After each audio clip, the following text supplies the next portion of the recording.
Pick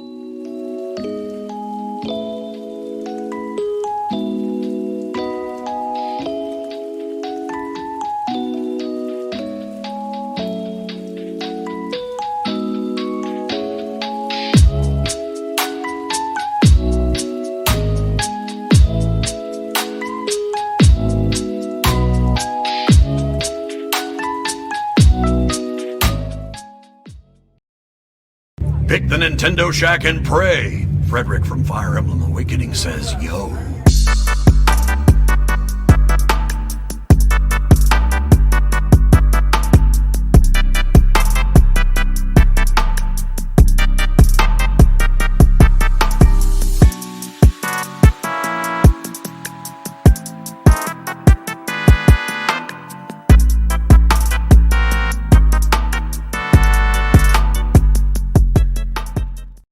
Greetings, Koopalings. Welcome to this week's episode of the Nintendo Shack Podcast, episode 336, Switch Sales Slip. I am joined here with Delvin, as I am every week, and as well as Donnie, who is back after taking a couple of Donnie off. Me and Delvin missed you. Did you? Sort of. Did you? Didn't sound like you did. So we missed you, but me and Delvin had a very fun time hosting. It wasn't us. It was the audience. They're like, now that Donnie's going, fuck this shit. Donnie is the backbone of the Nintendo Shack. We could not do it without him. Except it totally did. We like 2 years. We saw it happen then. We need your support and motivation and work ethic. Yes. You're Shaq Jesus. How's your game? You took off because you were playing a game. Yeah, that is a big reason. College football is great. It's great. It's wonderful that it's back after a decade of being away. I was telling Rebecca that. Yeah. I had no idea. Yeah, like it's been longer than GTA has been between releases. That's long. If that puts it in perspective. But it's not because they were developing it the whole time. There was something going on with the rights. No, they got, long story short, the NCAA got sued by the players years and years and years ago. And that's created like an upheaval of college football ever since. And all kinds of stuff has happened. And it's taken 11 years for them to even get the okay to make a product again. That's wild. Yeah. So it's been in development for, I think, about 3 years. It was when EA announced that, like, we're going to make one again. When players got to be paid again. It's not a perfect game, but it's pretty good though. Like it is pretty good. So is it 3 years in the making worthy? Oh, for sure. I'm glad that it's back. What is this new Twitch format? What is John 32 talking about? I think he's talking about when you open Twitch on mobile now, there's a new update where it's kind of like TikTok because it immediately starts showing live streams instead of your following list. And you can like scroll down and it shows a mix of like people that you follow and like people that you might be interested in. I don't know how good the algorithm is yet, but it's not like, I feel like people have been asking for more discoverability features on Twitch for a really long time. And now that they added that, people are like really mad about it. Yeah. But I think it's just because it's a little bit not hard, but it's a little bit more tedious to go to your following list. So anyone who wanted to come to the live show today on the mobile app had to pull up their phone. Instead of just like immediately clicking on our name, you had to like go into the following menu, which is like a different screen now. That is a bummer. Yeah. I don't like Twitch. I mean, but that I never really have. I mean, I think that's like a generational thing. It makes me feel old, but I don't particularly enjoy Twitch at all. It feels like it's missing a lot of basic features, the app. Yeah, every like for the entire time that we've been podcasting, like we do Twitch. I do Twitch out of necessity, right? Like that's where people are. So we try to get our stream there. But every time I've ever used it, I'm like, why aren't we just using YouTube? Yeah. like, it's like, why did we have to create a whole thing for this? Yeah. Now, well, if YouTube got some stuff right, then we wouldn't need Twitch. I think it's money, right? Like people go to Twitch because like a lot of creators go to Twitch because you can earn money better. Yeah. Yes. But like, what is that doing? Like, not to turn this into this, but like, since we're talking about it, Didn't Twitch just announce that they're like bleeding money? Just like Mixer, like Amazon owns Twitch, and they Yeah. have not had a year where they made profit on Twitch. So like, it's like, you But can I get a think- Twitch payout, but is that a good thing? Like, I think the whole thing I just know. goes I don't away? think it won't. I don't think it'll be a thing forever. But I think that YouTube. The reason why I don't stream on YouTube is because the live stream gaming, it exists on there, but it's really hard to find something that you want to watch. Like, there's not categories. Like, you can't just go on and be like, I want to watch a Zelda live stream right now, like an Ocarina of Time stream. Like, you have to kind of can't do that already on know Twitch. Everything's kind of who. categorized by game. Yeah. You kind of already have to know who you want to watch. And like, if you are just trying to look for something like a game, you can't really do that on YouTube. Yeah, it's we harder. used to stream direct to Twitter, but then Elon turned that off. So if you're on Twitter, I do post a link that I made that embeds our Twitch stream in our tweet. So if you follow on Twitter, you can watch it there. Maybe that'll help There you go. So, but anyway, enough of that. I hate all that stuff. I'm doing pretty good today. Good. A relaxing 2 weeks, hopefully. Yeah, I took a couple shows off, honestly, because I just wanted some time off from the shows. Like I did Sweet Hangs. Sometimes I get in, and it's probably like in my own head, which is fine. I just get in like in a I don't know, like a cynical mood that I feel like I've talked too much. Like I'm just like I'm like I need a like. Not only do I need a break, but I always feel like people need a break from me. I'm like, people need a break from me. So no nonsense. I took some time off, and I didn't. For the funny thing, I expected not to play my Switch. I have played my Switch quite a bit, but it's not like any new games or anything like that. I've just been kind of bouncing around from game to game. But yeah, I thought you guys could use the time without me. Oh, we partied. We had such fun. Without my interruptions, shows. There was so much Nintendo news that you missed. My long stories and all of that. All the Nintendo news happened. Yeah, I bet. Tons of news going on. You missed the reveal of Emio. Yeah, and how disappointing was that? Very. I didn't have high expectations. I was like, maybe it's like a little nightmare. I was listening to you and Jason talk about like speculation, like this could be a new IP. This could be like Nintendo like stepping into M-rated type of.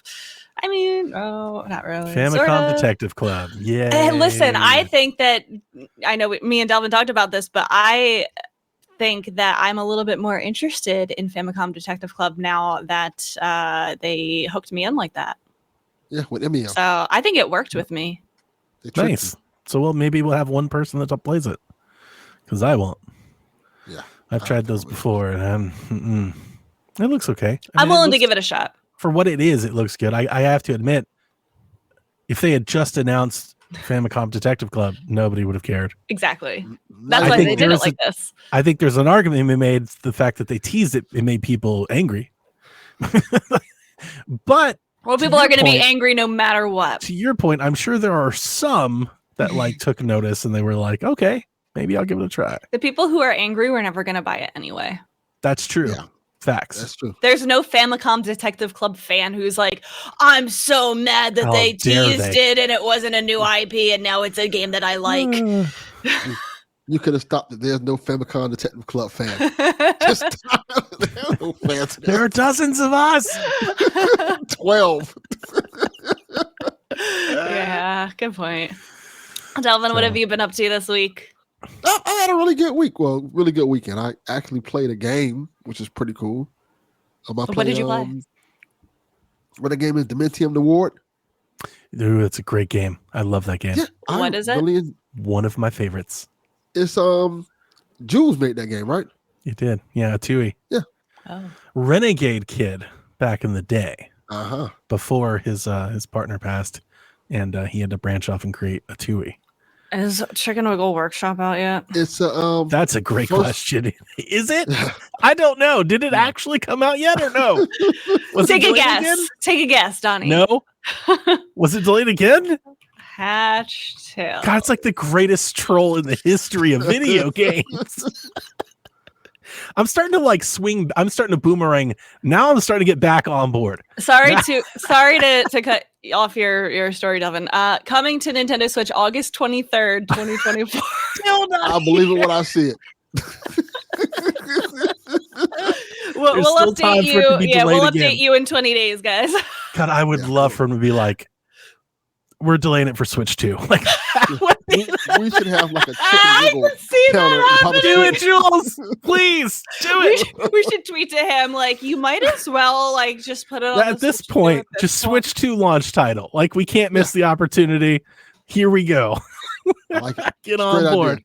Delvin, tell us about what you're playing. I'm so sorry. What if he announced Switch like Hatch Tales 2? Like he immediately goes like a sequel. The game's never coming out. That'd be great. It's a fun game. It's a What is the one you're playing called? It's called what? Dementium. Dementium. It was a Dementium. 3DS game, if I remember correctly. Right? Lord. 3DS or DS? It was a DS game. There you go, Yeah. DS. And they kind of remastered it and put it on Switch and PS4, PS5, and it's everywhere now. It's a Quotes first on person. that remaster.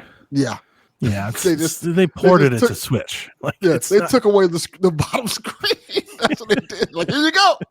Here's the game.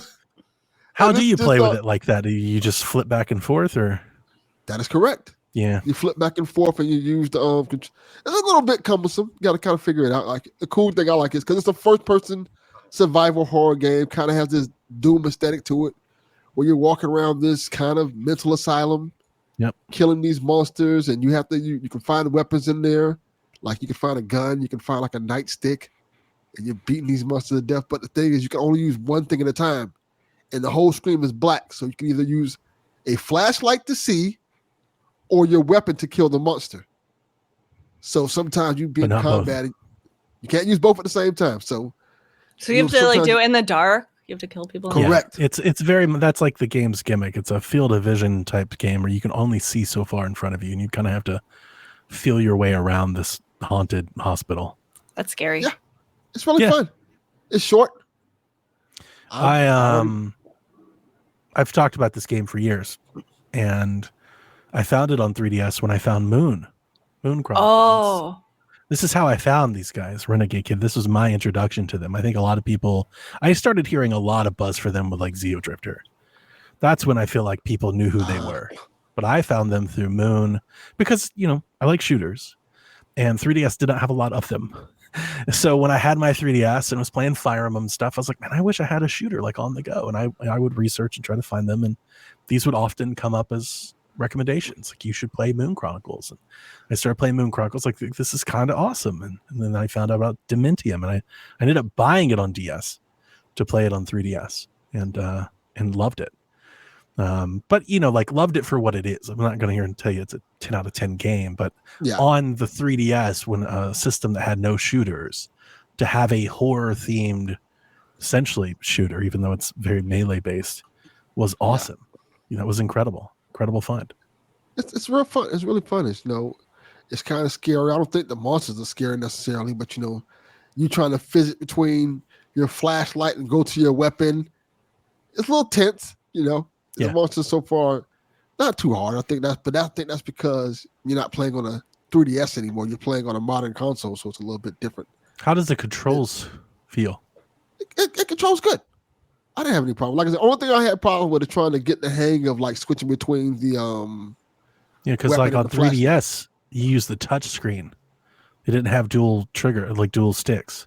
yeah, you use So the you use the stylus, who's kind of, you know, you'd play it one hand with touch screen and the other hand on the controller, yeah, it's kind of like it plays like a regular shooter, like a something regular that. shooter. Yeah. Yeah, you used I think it's the L1 and R1 button to switch the weapons. Is it It's on a weird sale? What made you buy it? I bought it a while back, Oh, and I've okay. been wanting to play a horror game for a while, and there's two of them I was interested in playing. It was this one and World of Horror, which people say is really good. Yeah. So I was just saying, let me start to crank this one up because it's already downloaded, and I started playing. I'm like, oh, this is pretty fun. Like I said, it's not scary, but it's tense, has that cool aesthetic to it, like an old school game. I kind of feel like I'm playing an N64 game almost, That's Yeah. cool. and I'm kind of really digging it. It's It fun, reminds me a lot of art, like visually. It reminded me a lot of like Manhunt, Yeah, and that's a good comparison. there's a lot of like kind of like fear DNA there. You know, it feels like a fear demastered type of game. It does. Yeah, which I like both those games. I really like. I still have yet to play the Switch copy. I've been waiting on sale. It's been in my playlist, my watch list, and it just hasn't gone on sale. I think like at all. I also Jules hasn't responded to me in some time, like a few years, probably because of the shit that I've given Chicken Wiggle over the years. Probably, maybe that may be a problem. But I asked him multiple times, like, "Are you going to bring this to PC? Like, I would love to have this, like, to have a copy of this game It's not on PC. No, it's to my knowledge, he just released it on Switch and PlayStation. I think it's on PlayStation 4. I think Why that wouldn't can you play on release your PlayStation games 5. on PC? I don't know. It's easier. But yeah, I think it's just on those platforms. I think. I think so too. Yeah, and This I would be a have good Steam liked game. It would be a great Steam Deck game for sure. Yeah, it would be. It's really cool. Donnie, Yo, I was at the Limited Run store ooh, this past North week Carolina, in North Carolina. nice. And I saw what I think might be a Donnie game, and I want to know if you played it. Okay, It's called Shady Part of Me. yeah, I have played that. You game. have played this. Okay. Yep. I saw it. I was like perusing all of their indies and I was Mhm. like reading the backs of some of them. And I'm like, this one sounds like a Donnie game. It's like a little puzzle game. It kind of reminds me a Yep. little bit of like Limbo Inside, that kind of thing. Exactly. I didn't buy it, but I took a picture of it because I'm like, I need to see if he has played this. I beat this game. Here's what I remember when I beat this game. I do like this game a lot. So good. There's Good like call. shadows and I was podcasting with Elaine when I beat this game. Yes, So I remember talking about it with Elaine. So this has got to be like back to Xbox Empire days. It's a great game. If you're into those sort of like, it's a platformer, it's a dark platformer like the games you mentioned, but it has like an emotional story through line. So if you're into that sort of thing, I highly recommend it. you like switch between the girl and her shadow Yeah. to solve puzzles. You can like rewind time. It's like a lot of environmental puzzles and things It's a like neat- that. Like I feel like I've seen 1,000 games that do the same thing, but it's neat to like, instead of doing like the light world, the dark world, the light world, the dark world, to switch between you and the shadow is a neat twist on a very familiar gimmick. Yeah. I saw it and I just wanted to bring it up to you. Yeah, that's cool. What is the store like? There is a section for like retro games that people I guess trade in, and they sell like retro games for all different consoles, and then they have shelves of like their own stuff for Switch, their own stuff for all the other stuff, PS4, Xbox. It's not a very big store. It's not huge, and they're only open on weekends. They're Interesting. not open during the week. So like Do their Twitter personalities like actually run the store, or is it just people they hired? I don't know. I don't really Like follow Limited them on Run, social Doug media. and stuff. Okay, I don't know. I think it was I've two always girls wondered. working the counter. I was like, I figured it was like a GameStop, and But they were like knowledgeable. Like it's not like they were just like regular teenagers who like don't, just wanted a job. Like like when I walked in, the girl behind the counter immediately complimented my Pikmin hat. So like she obviously like knew like what Pikmin was. Nice. So like Do they they feel like they're have- gamers. Do they have like out of print stuff there that you can pick up? That's like, do they have stuff available in the store that's not available on the website? I would think so. They have a lot of games available. I would say so. I've always wondered if they like held some of their physical stock back for the physical store. Yeah, and they have like lots of vinyls that they have sold and books. They have like a whole wall of books that they publish. I'd imagine like a lot of merch. There's some merch. There's not like a ton of merch, but they have like shirts. I've gotten a shirt from there before. They have like pins, Who bought things them? like that. Limited Run? That's a good question. Yeah, somebody just bought them, I think, last year. I forget. Is it like who bought Limited Run? Was it Embracer? know. Did they get embraced? I think they got embraced. Embracer. Mm-hmm. Yeah. Yes. Mm-hmm. So I was always, that worries me some. I hope they're totally fine. I'd rather, I'd rather like a publisher had bought them or something. It'd been cool if like IGN had bought them or something. They've got like Humble Bundle. You could see something like that, like kind of pairing together. That'd be Well, cool. those kind of companies close down things too. That's true. We'll But talk not about like it. Embracer though. True. Yeah, true. But Embracer. not like Embracer.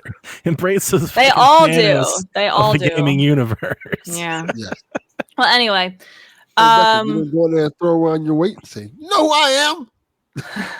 I host Nintendo Shack." How many followers I have?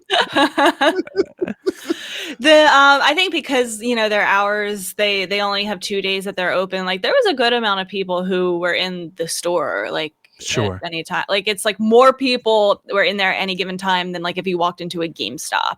Like whenever I go into GameStop, there's nobody in there. It depends. It depends like if there's something coming out, of course. You know, like I feel like if there's something out or pre-orders, then I usually see people, but day to day, 1 or 2 people at most. Yeah. My GameStop There was more than 1 or 2 people in the my local limited run store. GameStop is in like a strip mall, and it's like shoved in it's like honestly it's not even like a strip mall, it's like an outlet mall, and it's shoved in like the corners. It's like one of the smallest spaces for a store I've ever seen. It's like the size of like a Starbucks at like a bookstore is like much bigger than the GameStop that I have. Like, that's like small. it's really small. Like you can't have more than like, I think maybe 4 people could stand next to each other left to right and touch the other side of the store. Like you That's could sad. just reach out and touch the wall. That is sad. Yeah, it's almost like it's like a storage locker kind of. It's like a U-Haul or something. Might be getting towards that end. Mm-hmm. I don't think so, but we maybe. I think like we always say this, and then one of these companies need to like sell a system, and all of a sudden GameStop comes back around again. Somebody's got to get those systems out there, and I actually don't see feel as like many physical games there anymore, though. Like the physical game section is so small. Pokemon cards, pops, statues, merch, like it's all that kind of stuff. Yeah, that's what I go there for now. Go there to get my 50% off a collectible because they're always on sale. But I do feel like they're actually maybe if they can find a way to stay profitable, they're one of like the better options for console makers to get hardware to players. Yes. Like you can still do Amazon and Walmart, of course. They do a lot of like digital online stuff. But like it's getting harder and harder to find floor space. Best Buy's closing their stuff down. Walmart's gaming section is like non-existent. Target's has never been great. So like if you want to get 4 million consoles out there on shelves for Black Friday, like GameStop's like the best option. That is true. It really is. Although I feel like places like Best Buy and Walmart will make space for consoles. They'll just like put them on the floor. Yeah, you're right. I like that's got to have some value. But yeah, right? you're a little. Yeah, definitely. I don't know if it's enough to keep around, but maybe they need to pare back or something. Well, they'll have time for the Switch 2 coming out soon, or the rumored PS5 Pro. PS5 Pro. Mm-hmm. They still the got Xbox handheld shouldn't be around too far around the corner, apparently. Yeah, so they now have Steam Decks in there now. So it's amazing they don't do allies. Yeah, they sell Steam Decks in stores, and they'll take trade too. What? So they do refurbished and recertified too. I had no idea. Only in GameStop. Oh, okay. And now they're doing do you see they're doing graded Pokemon cards. I saw that. I hate the whole graded thing. Me too. Like I get why for cards, but like Pokemon cards, really? But like if you have graded cards, they'll take those in on trade now too. Like they'll swap with folks. Okay. So GameStop just becoming a straight up pawn shop now. Seriously. It's like a geek pawn shop. Mm-hmm. Yeah, it's like we'll give you more money for your old console than the Golden Pawn will. Mm-hmm. I did a couple things this week that I just want to shout out real quick. I posted a YouTube video of my Animal Crossing New Horizons island. I did a whole tour of the island because I'm finally at the spot where I feel like I'm finished with it. I'm happy with it. I am ready to show it off. So I put a video on there for anyone who wants to see what I have poured hundreds of hours into my island. I'm very happy. It's like, it just kind of has like a natural theme, like just a regular natural town. Like it's not like too built up or anything, but it has like a lot of cozy areas. There's like a farmer's market, a fishing village. So if anyone wants to see that, you can go check it out on my YouTube channel. And I think my wife may have beat Animal Crossing. Yeah. How do you beat Animal Crossing? I don't know, but she told me like she was playing the other night and she wouldn't stop. Like she's been constantly playing, right? I've brought it up many times in the show. Like every day she comes home, she grabs her Switch, sits on the couch. Yeah, that was me. And the other day I was making dinner. She's sitting over there and she goes, "What happened?" I go, "What?" And she goes, "It's running credits." I'm like, "What?" She's like, "I don't know what happened." She's like, I was sitting here doing something. She said somebody came to town to play. And then it started rolling credits. Like, did you just beat Animal Crossing? There are two places where credits roll. The first is if you go to a KK Slider concert when he's performing, the credits roll. So maybe KK Slider came to. Was it on a Saturday? Because he comes on Saturdays. I don't know. He comes on Saturdays, and if you listen to a song, the credits roll. Credits. The other time, does she play the DLC, the Happy Home Paradise with the expansion pass? I know I installed it. Because if she did that and she did like a certain number of houses, then the credits roll. I'm shocked at how much of a grip this game has had on her. She's never been into games. She had it the first go around during COVID when it was all the rage, and she kind of played it for like a couple weeks and then didn't. And then she has played it like every day for like 6 months. There's some kind of drug in it, I swear. It's something's going on. And here's the thing. I keep buying games to like distract her. I'm like, here's One Night Stand. I just bought like a little to the left. I've made her own little category, her own little group folder on the Switch. I was like, just play these. And she's like, yeah, I want to play that. And no. Donnie, I have so many games that I want to play, and I have them. I own them. They're right there ready for me to play, and I still boot up things like Animal Crossing and Splatoon. I'm totally happy with her, and it's completely selfish and hypocritical of me, but I'd be sitting on the couch. She's just lost in word. I'm like, I'm going to leave. Like, I don't even want to be here. Like, you're not even, I'm like trying to show her TikTok. She pay no attention. I'm like, just let me know when you're done. Okay, you're not even here. She's into it. I like that. The other day we were late having dinner. I was making cheeseburgers. She was like, okay, I'll make a salad and macaroni and cheese. Macaroni and cheese sitting on the stove in the pot, nothing turned on or anything. Because she's over there. She's like, I got to do something before nighttime. I'm like, the burgers are ready. Your family is ready to eat right now. She has to do it before the stores close. She's like, I have to. I was like, we're hungry. I get it. Tell Melissa she is valid and I understand her. It's not valid. I had to eat cheeseburger by itself and then come back for macaroni and cheese later. Like, what the? Yeah. This is affecting your life at this point. I support her. Glad she has her priorities straight. Right? Jeez. I also started a new weekly stream on my Twitch channel this week. I started it yesterday. I had the idea earlier in the week because I'm often like, I don't know, like what to play on stream, like what's going to be the mix between what do I want to play versus what is popular versus like what's a good stream game, yada yada. So I came up with the idea. A lot of people do like spin the wheel type things on their stream now. Yeah. So I stuck 100 Super Nintendo games on a wheel. And I spin it at the beginning of the stream. It's called Super Nintendo Saturdays. And spin it, whatever Super Nintendo game pops up, I play it for an hour. And then after an hour, people can vote whether they think I should keep playing it for an additional hour or if I should spin the wheel again and play a new game for the next hour. And so I started that yesterday, and the first game that I played was Mighty Morphin Power Rangers. Yeah. You ever hear that one? Yes. I played of course, I'm old. I didn't know anything about the Power Rangers, but I did Trini, and then I did Kimberly, the two girls. Okay. I was beating people up. It kind of reminded me of Teenage Mutant Ninja Turtles. That's exactly what it is. Except like you're like weak when you're a teenager, and then when you get your morphin suit and you become a Power Ranger, you're like unstoppable. It was morphin amazing. Suit? Why she say it like that? Because it's morphin. There's no G. Yeah. Morphin. Is that weird? What? No, you got it. Delvin was making fun of me. The way you said it, no one has ever called it the morphin suit. Yeah, morphin. That was funny. Morphin. Got the Philly. The Philly came out just a little. Sorry. Mighty Morphin Power Wave. Anyway, it was fun. And then after the hour was over, people said spin the wheel. And then I got to play an hour of Yoshi's Island, which I love and adore.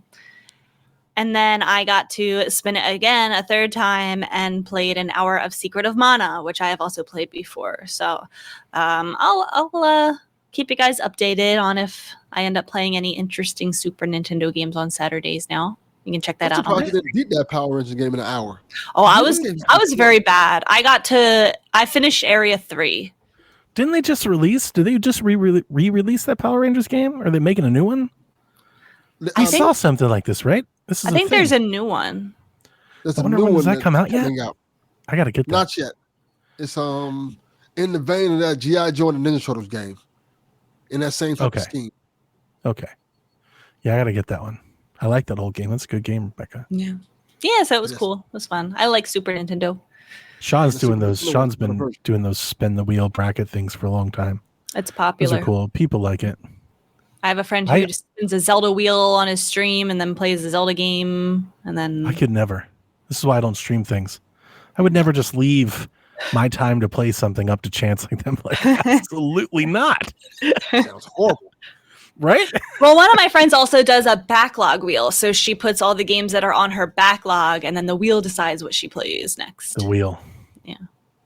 The claw. Mm-hmm. That's fun. Cool. Anything else before you jump into the news with us? So I've been catching up on like some backlog stuff. I've been playing a ton of college football, yes, but I've also been playing on Switch. I've been playing Duke Nukem, which I finished. I went back to Pikmin 4 for a little bit. You did. I got through like I guess it's like the beach, like the lake area. Oh, that's a pretty area. Cool. Yeah. And then I come like a living room. And I started playing Penny's Big Breakaway again because that was one that like I started to play and it wasn't super great on Switch, but they said there was a patch coming and I put it down and then the patch came, but I never went back to it. So I've been playing a little bit more of that because I was pretty excited about that earlier in the year. And I've been doing that because I've been taking my Switch to work with me. I've been heading downtown more days per week the last few weeks. And then like last week, I bought Persona 5 Tactica because it's been on sale a lot lately. You can pick this game up on Switch for like $20. And I wasn't all that interested. I think this game came out of Game Pass. I wasn't all that interested just because I was like, I don't know if I need like another tactics game or whatnot. But it was $20. It's a Switch game. It's a physical Switch game. It's Atlas. It's Persona. I was like, okay, $20. I'll give it a try. And I've been rather enjoying it. Actually, I don't keep up with like all the Personas. I feel like we have had like 19 Persona 5 games. So I can't keep track of them all. It got hard. And I think when I first saw this game announced in my head, I think it was like Persona 5 but Tactics. And I mean, of course it is that, but like I thought it was going to be like a retelling of Persona 5, like that would be the story. It's not. It's got its own original story, which is quite good. It's got like this chibi visual art style, which I like a lot. It reminds me a lot of like Scott Pilgrim animation. And of course, it's got all the Persona flair. Like their UI designer are the best. They're the best in the industry. I've never been so captivated by like menus and UI animation than I am in any Persona 5 game or any Persona game that I play. That's good because I feel like it's really hard to like make a good UI. Yeah, their loading screens, their UI, the menus, the navigation, they're always so great. And when I talk about things like how terrible Call of Duty's is, it's like, why can't everybody just do what Persona's doing? Mm-hmm. But I'm enjoying it. It is good. It's it's Persona XCOM. It's Mario Kingdom Battle, but Persona. But it's got its own story. The cast is all there. They all return. It's got a twist that I wasn't expecting. But I don't want to get too I mean, I wouldn't even know. I don't think I'm even qualified to get too into strategy RPGs. I like it. I like it a lot that it doesn't feel as XCOM-y to me as some of the other games have come out in this style. All the characters essentially have a ranged attack, a melee attack, and then a special attack, an art. Mm-hmm. And the arts all do different stuff, and you have an SP that you have to gauge on how you use them. But it doesn't seem like there's a whole lot of this then that sort of thing. It's every character feels pretty balanced. They all kind of feel equal. And it's more about the trick to the game is essentially cover. If you can knock the enemy out of cover, then essentially you get an extra turn. And if you can stack those, you could just beat the hell out of fools. It's not all that deep, I guess. Maybe it gets that so way. It's not as tactical as it's not as complex in the fact that you have to think really hard. Yeah, I think you can be if you want to maximize, if you want to beat the game in the fewest amount of turns and stuff, I think you can be that way. Right. But if you're just trying to just win and progress, I haven't found it all that I don't want to say challenging, because it is challenging, but that's Advance Wars. Yeah, it does. You sort of can give me a little bit more than make that. it more complex if you want to beat it, and get a really good score where you beat it in few amount of turns, or do it really efficiently, or you can just play and just get through it. You can also trap people, where you can kind of corner them by surrounding them with your units, and then you get devastating attacks, which is pretty cool. But ultimately, I'm really just playing it because it's super stylish. It's really nice to look at. I'm playing on Switch OLED, and it's just very glossy and very shiny. It's very sharp. The game runs well, runs great. In a shinier, better way than Mario Rabbids does. And so I was going to say it's not all that impressive to run a game like this, but we've seen games like this not run so great. And this game runs pretty well, and it's got all of the lots of story, in between battles and stuff, lots of dialogue, lots of that. So if you got to be into that. But for a cheap game, I'm actually kind of impressed by how much I have been enjoying it. Good. Yeah. Awesome. Ready to do the news? Yeah, hit us with the headlines. So we're going to kick off with some Switch financials, as this quarter financials just dropped. The Switch has sold 143 million units. I believe that's up 2.5 million from the last time they reported. So Switches are not selling very well. They've stopped selling. Overall profit has dived 71% by what Nintendo has called slowing demand for the little handheld that could. Hardware is down 46% year over year. Software is down 42% year over year. I mean, it makes sense. Of course. Oh, God. Yeah, absolutely. It's 8 years. It's been a long time. And they told us that something else is coming. Paper Mario, Thousand Year Door has sold 1.76 million. Luigi's Mansion 2 HD, which just released, has hit 1.19 million. Princess Peach Showtime has 1.3 million copies sold, which is pretty great. They reaffirmed their lineup for the rest of 2024, starting in August with Emio, the Smiling Man, Famicom Detective Club, Rebecca's Game of the Year. Then in September, The Legend of Zelda Echoes of Wisdom come out. October, Super Mario Party Jamboree. November, Mario and Luigi Brothership. And then in January, Donkey Kong Country Returns HD. So I forgot that was coming out. That's the one that I'm all in on: Zelda, Mario Party, and Donkey Kong. I might do a voucher for a digital copy of Zelda and Super Mario Party. Yeah, because Mario Party $60.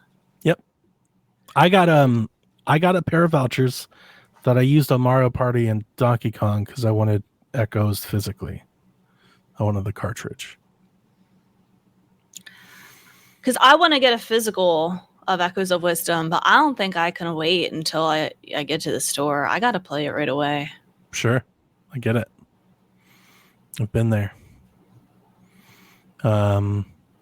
So yeah, no, it's not that surprising. In addition to all the talk being about the next system, Nintendo has acknowledged that it will come.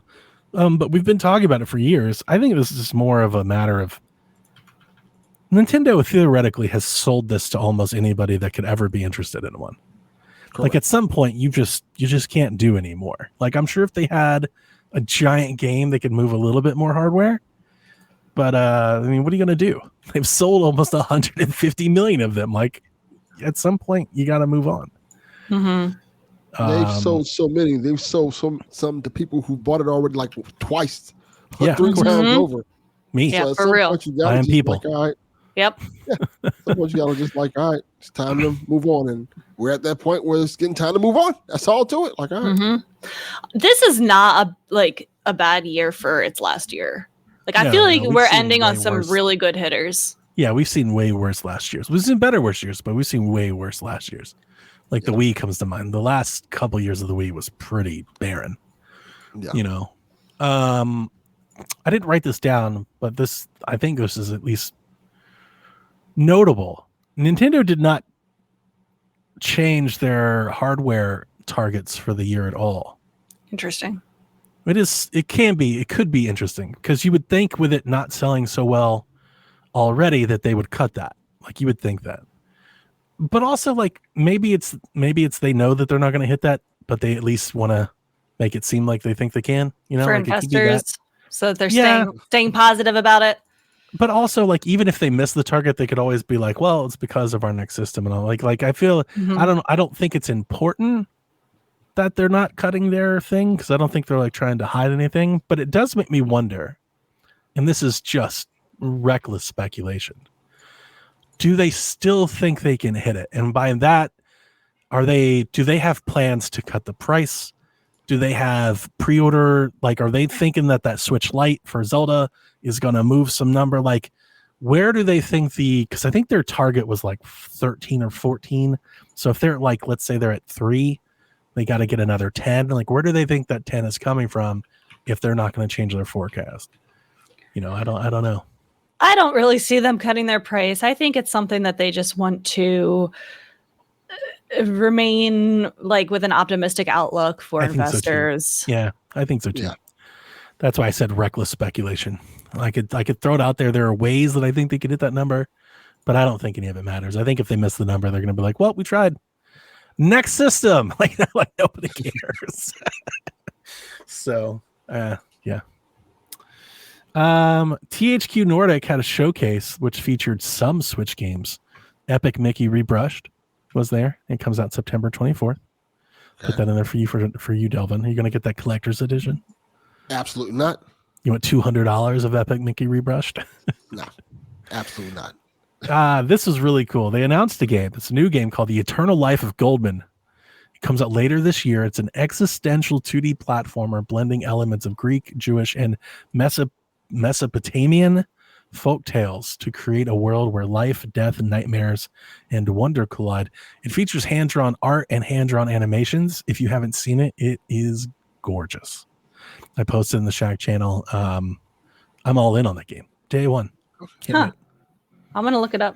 I never heard of this. Yeah, it's got a hell of a name. The Eternal Life of Goldman. But it's a little platformer adventure game. You know, like we've seen games like this. Oh, the art style is really nice. Really nice. Yeah, I was like, that's going to look great on OLED. Like, is it like hand drawn? Oh, it is hand drawn. You said. Yeah, hand drawn, and they pointed out in the press release hand drawn animations. Apparently, it's kind of giving Cuphead, like a little bit art style. Yep, a little bit. They also teased Darksiders, which got me really excited. But then I watched the teaser. And then I saw, more importantly, other people react to the teaser. And then that got me less excited. Yikes. I love Darksiders. It's probably my favorite Zelda-like ever exist. If you've never played Darksiders 1 or 2, 2 is my favorite. Like, if you're like, man, I want a game that's like Zelda, play Darksiders 2. Somebody told me that however many years ago, 10, 15 years ago, and I played it and loved it. And they've remastered versions of everything. It's on Switch. I love Darksiders 2. Darksiders 3 I thought was good, but they kind of went into like a Souls thing. Darksiders Genesis was like its own different thing. I've always wanted them to return to the Darksiders that I love. In the new teaser, they really kind of, I mean, it's just a teaser. It's 10 seconds. So I don't want to pull too much from it, but they allude to all of the Four Horsemen being a part of it. And a lot of people are speculating it's going to be like some sort of co-op squad-based game. And that would be the least enticing thing that you could give me. Like, here's multiplayer Dark Souls. Like, oh my God, please stop. Yeah, well, kind of follows the story of it because it does. There's one moment of like, hey, all of them going to finally get together and kick some ass. But well, that's been the thing since 1, right? Yeah. But I mean, I would rather us be able to play the game with any of the horsemen, and it still be like a single player Zelda like game. I agree. But that's what I want. I don't know if we're going to get that. It just feels like everything is becoming Four Swords. We need everybody to have 3 friends and you all play together all the time for every game ever. Mm-hmm. It's going to be like the next every shooter, every platformer, every fighting game. Like everything is slowly turning into this, and I hate it. That's the new big thing. Yeah, I know. I don't want to kill people. It's my least favorite thing. So we'll see. Look, it's just a teaser. We don't know. Maybe I will be happily mistaken, but a lot of people were like, multiplayer Darksiders, let's go. And I was like, oh my God, please stop. The Jackbox Naughty Pack was announced for Switch. It releases in September. I wrote down some of their dialogue from their press release. I thought you guys would like this. So Delvin, they said in Jackbox Naughty Pack, you can have a threesome of fun. You can play the game Faking It All Night, which is a social deduction game, or you can play Dirty Drawful, which is a drawing and guessing game. Already make Drawful dirty. You don't need to make a dirty Drawful. If you're playing with the right people, it's already dirty. You can play Let Me Finish, a presentation game. I like Jackbox with the right people. It's funny. Their key features are the more the merrier. If you customize your game with content filters and streamer settings or accessibility options, they also put down it's good to be bad. You have to be an adult to play this game, but you don't have to be mature about it. And then their last key feature is variety is the spice of life. When you play any of these games, everyone walks away satisfied. I feel like they're leaning, like they started off as a party game, but are leaning into what people already do with too much power to make their own choices. I'm very interested to see how this game sells because of its mature rating, they're very limited in like how they're marketing it. Like it's not being pushed. I don't think any of the platform folks will actually push it. So I'm wondering, like, will people ever see or find this game? Or is it like just destined to sell like 150,000 copies because it's a mature rated game? It'll probably do just about as well as most other Jackbox games. Yeah, I hope so. It'll probably find its own following. Yeah, I'm buying it. My wife is very excited to play. We love Jackbox, and nice. We definitely do exactly what you're saying, Rebecca. So the idea of a game leaning into it for us was like all in. Let's have fun. Mm-hmm. So let's get the shots. Let's get the drinks out. Let's have a good time. Some headlines that I wrote down. Blade Chimera has been delayed indefinitely. It is delayed. Oh, no. I assume that means out of the year at least because they didn't even give us a date. They're like, the game was scheduled to come out. I played the whole demo and they were like, and now you can't play it anymore. And there's a demo. And I'm completely interesting. I'm up in arms about it because this was one of the smaller games that I was really looking forward to. That's a shame. The Switch versions of Shadows of the Damned Remastered will apparently run at 30 frames per second because on their Twitter they said all versions will run at 60, and then they said except the Switch. So I have to imagine it's going to be at 30. So I'm not too upset about it because I originally played Shadows of the Damned at 30. So it's probably gonna look really good on Switch if it's at 30. I'm buying both. I'm getting on PC and Switch, so I'll play both and report back to folks. Former developer of the Mario vs. Sonic Olympic Games says the franchise is finished, stating that the Olympic Committee decided to go in on NFTs and esports instead of another game. Boo. I wonder how that's going. Does anybody care that like Mario versus Sonic isn't a thing? I'm sure some people care.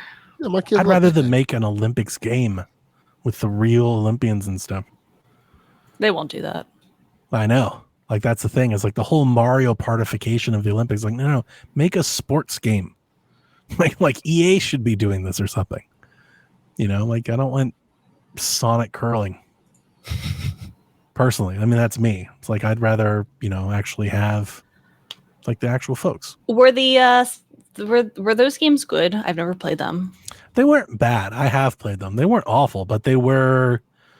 I mean, they weren't great either. They were like a basic version of Mario, like a bad Mario Party, essentially. Is Delvin here? Or is he frozen?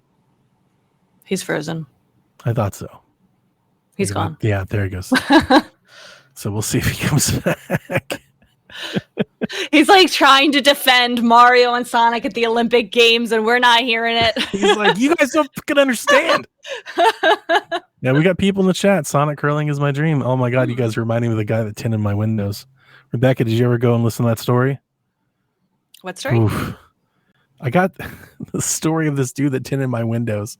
He listens to our show. What? I told it on PSVG. Yeah, this is what Delvin was telling you about last week. Yes. And it was not great. It was not the best experience that I've ever had. You did. I do remember you started to tell me about that, Delvin. He at one point quizzed me on music from Sonic. But you are very vocal about hating Sonic. This Sonic song was playing, and he was like, "Yo, what game is this from?" And I did not understand. And he was like, "Come on, man." He's like, "This is Sonic Adventure 2, bro." I was like, "I don't know." And he goes, "Don't tell me you're one of those people that think Sonic sucks." I was like, "I am, though." Like, you are but it very does, though, right? open about that. I am the person. And Rebecca, he hit me with this. He's like, "What do you think your podcast listeners would think if they found out you didn't know the music from Sonic Adventure 2? They would not care." He was like, "It'd be pretty embarrassing for you in the podcast." No, right? it would not. We are a Nintendo podcast. It was a whole experience, Rebecca. You should listen to the story. But yeah, it was like a bad Mario Party game. I think that's like the best way of maybe putting it. Okay. Not bad. Even bad Mario Party is still fun. Still Mario Delvin, Party. were you trying to hardcore defend Sonic and Mario Olympic escapades? Absolutely not. Okay. Oh, I said my kids like those games, so yeah, they were fun for them. Okay. But I don't think it's something that people are gonna cry over because it's gone. It's very Wii-ish. It's just kind of games that were from that time, and it never got like really better than that. I'd rather have those games than goddamn NFTs. Yeah, and like, what was the esports? Like, it was funny. The guy, he was like, "Yeah, they wanted to chase NFTs and esports." I'm like, "There's nothing has come out of that. I have seen nothing like that Not for a the single Olympics." thing. So like, yeah.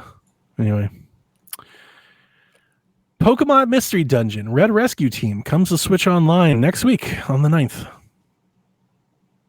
I never played these games. This is the one that they remade.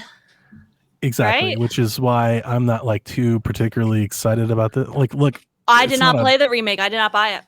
It's not a bad thing that it's there. Like, it's fine. It just, to me, it's like, this is the lowest hanging fruit. Like, this is the least amount of addition that they could add. Like, they're literally adding a game they've already made a remaster for. This is not the lowest hanging fruit. We have had lots of lower, Donnie Reese. I will give this. I mean, on the Pokemon side, I guess, is what I'm saying. I would rather have any other Pokemon game than this. Really? Yeah, I do. Give me Pinball. Give me Shuffle. Give me Troze. Give me any actual Pokemon game. Give me Hey Pikachu. Like, I honestly think I would rather have any other Pokemon game than this. But that's just me. I was not all that excited by the news. I was like, guys, come on, Nintendo. You guys are sitting on 100 Pokemon games. You got to do the one it's already on the system. Yeah. There's definitely a lot more that they could be doing. It's like it's already there. And you're like, well, that's just I can honestly see in the boardroom, they're like, didn't we already give them this? You're like, yeah, just throw that on there. It's fine. Nobody will play it.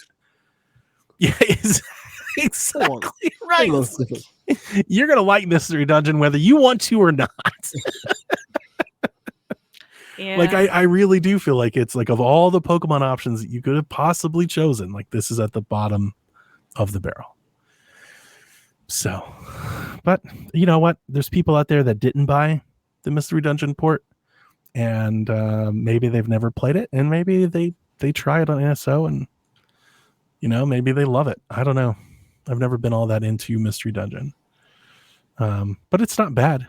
I used to like it a lot more. I did buy the port. Are the games short or long? No, they're pretty long. Yeah, it's just a lot of. I've never finished one, but I don't know like how long the beat is. But like, there's like a lot of like levels. It's like a lot of padding,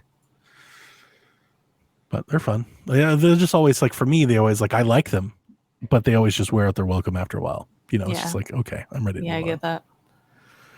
Okay, well, it's coming for those who want it. Yeah.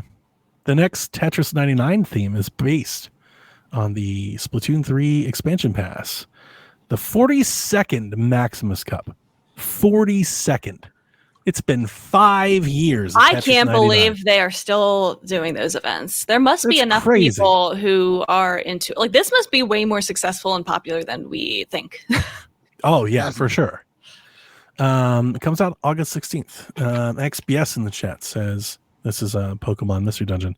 The remake was 17 hours to main story, but way more to do everything else. Nope. So that's about how long it is. Rebecca left. Why? That was not me. That was you. Donnie hates me. No, the second one was me because I thought I was getting rid of the comment and actually clicked on your name. The first one was you. You just disappeared. I didn't do that to you. Wow. Yeah. Let's see here. World of Goo 2 Physical drops on Switch October 29th. I think the game just came out or it comes out like tomorrow or something, like next week.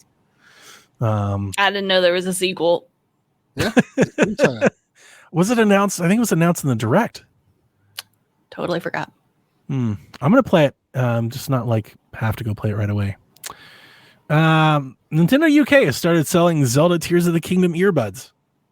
If you didn't know that the Nintendo UK has a whole line of headphones. I saw that and I want to know why is that not available here? I would buy them. It's a good question. Yeah, they have like Pikachu, Pokemon, Mario Kart. They have all these headphones and they're like wireless headphones, but they just released a Tears of the Kingdom edition. I think one's like green and gold and one's like gold and green. And like they look great. It's horrible. Mm-hmm. Yeah, they don't want you to have it. I wonder if it's like Amazon UK. Apparently, you just can't like they probably don't think they would like meet demand. Of course it would. They put it they put it up in UK and they sell like 100,000. They put it up in America and it's like we need 8 million of them. You need to make a bunch of yeah, maybe. And then it's kind of a somber story. Game Informer, the magazine, is closed down after 33 years in print. I've always enjoyed Game Informer, both as an outlet and the magazine. So it's sad on that part to see the magazine go. It is also a sad story because it seems like GameSpot like really kind of just did the staff dirty.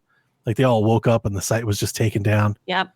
Not even a chance to like save their work or anything. Back up their work. Yeah. Why take the website down? Why not just lock them out? Why leave the website up?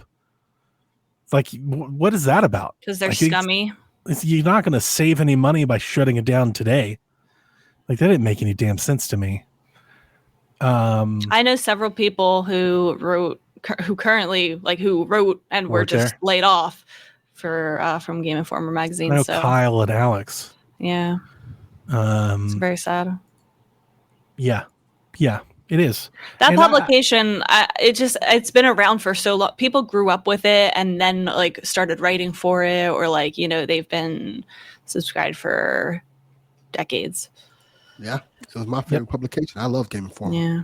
I mean, that's the only magazine I really grew up with. You know, all these people, you know, we've talked about it a long time, especially on PSVG, you know, the 90s kids, they grew up with Nintendo Power and all that stuff. And I never really had that, but I had Game Informer, you know, because it was almost like back then, around the turn of the century, GameStop was so prominent for buying games. Like that was the place to go to. It was so easy to just get that magazine. It's $10. You get the thing. It ships your, you know, like it wasn't like you actually have to subscribe and pay every month and every year to get it. I never even paid for it. I just would always usually just pick it up. Yeah. As a part of like the trade-in or something. They're like, hey, if you get a subscription, you'll save $8 today. And it's like, okay. You know, like it was never like something I was actually paying for. And news moved a lot slower back then. So I definitely enjoyed, you know, reading the magazine. You know, and every month they'd come in and I'd scroll through it and see the reviews and stuff. I think it's sad. Like, I don't know. It's definitely something that's not as popular anymore because of the digital era and social media. Like, you don't need to rely on that to like get your news and whatnot. You know, but it's still a nice like relic of the retro age. Yeah, that's why I don't enjoy them turning it off. They should have at the very least, just leave it up for archiving. You know, what does it cost them to have a domain a year? $100? Come on, like leave it up. Just leave it up and let people look at it. And maybe they will. Maybe like I would love to. Game Informer did have like a digital library that had like every magazine. Maybe GameStop will make that available. You know, at some point. I want to say two things. Like to your point, Rebecca, I agree. It wasn't surprising to me at all to see this new. Like, okay, yeah, it makes sense. You know, like just the letter, the writing has been on the wall for this for some time. They've tried to like almost get rid of Game Informer multiple times, and it's like they didn't really drive traffic. I don't think they made money. You know, so it's like, yeah, this is just the way of the world. Like nobody does this anymore. But in the same breath, I would love to shout out Game Informer, especially as a website, because I think compared to like their contemporaries, I actually think they did it better than most. Their visual style and their organization and their layout was kind of supreme. They were better than Eurogamer. They were better than IGN. They were better than Push Square and Nintendo Life. Like, I think they did that better. They just never had like the hold. I don't think I ever really came across other people that ever visited or used that site. Nobody ever linked it. I never saw people sharing it.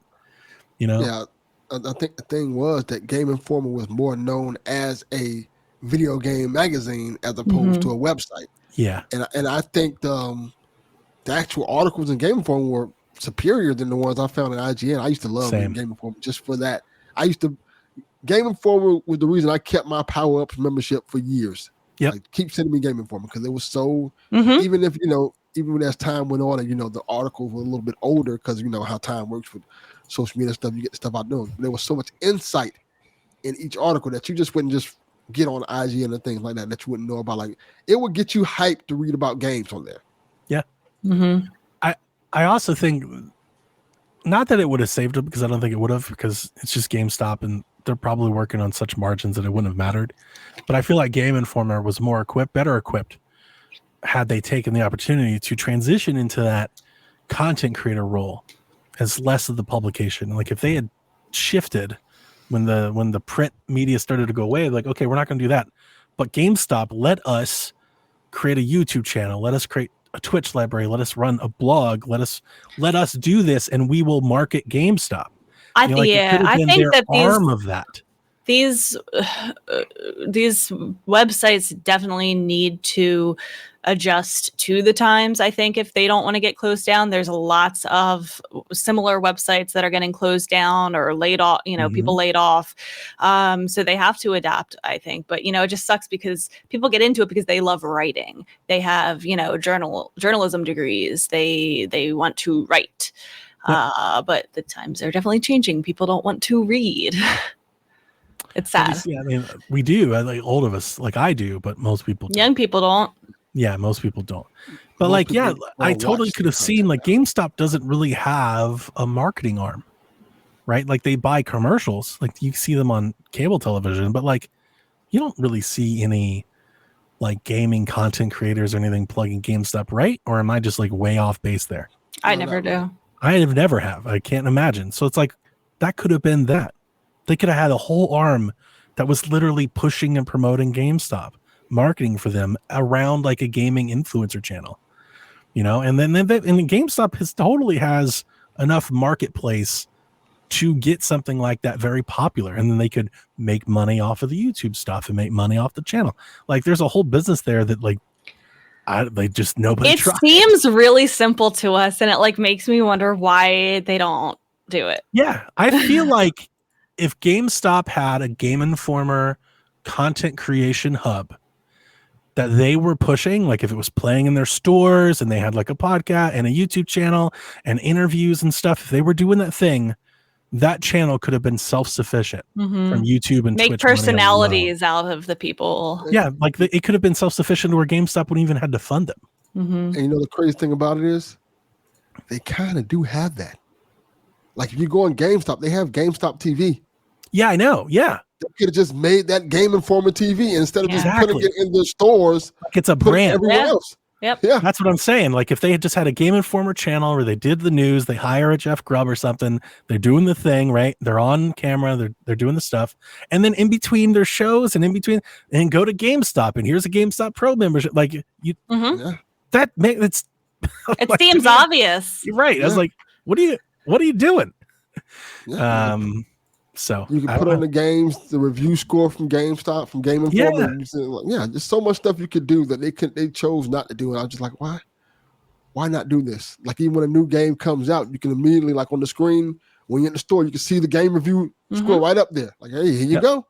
So if you're curious about this new Madden, here's the Game Informer review score for it, right there. And if you got them popular enough, there's merchandising, there's other things you can do with that. There's public events. You could have like a live show, like a GameStop Expo, or come out and hang out with your personalities and do a live podcast and T-shirts. And we saw somebody yesterday wearing a Kind of Funny T-shirt. Yeah, like there's an opportunity there because GameStop is so ubiquitous and it's always around that there's an easy way to push something like that. Yeah, it's like a built-in advantage to doing it, and they just never did. So, anyway, shout out to Game Informer. Yeah. I'm gonna miss you guys. Heart goes out to them. I think the style of Game Informer was so good. What'd you say? So I wonder how much it would cost to buy the name now. To buy the brand? It's interesting. Yeah, just buy the brand. That is an interesting thought. I wonder if somebody would. If I was a media, could they use it? Could like the writers like get together and buy it and use it?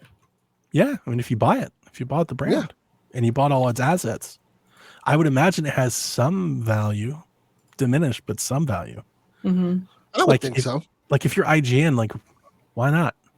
Yeah, why would you want to? You're the conglomerate that owns Eurogamer and like the half dozen other media outlets. Why not? Didn't one of somebody just bought OpenCritic? Like why? Like why wouldn't you just pair Game Informer? Like I think there's something to be had there. Writers should all band together and buy it and do what you said, Donnie. Yeah. Anyway, that's the news.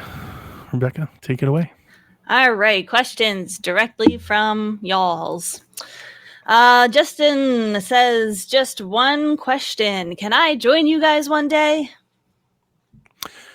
I saw this question. Hopefully Justin listens to this podcast and can hear my answer.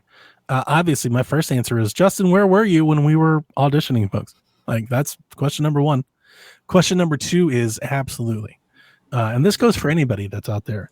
If you're interested in joining PSVG or potentially joining the Nintendo Shack, I'm always open to hearing, but it comes with some caveats.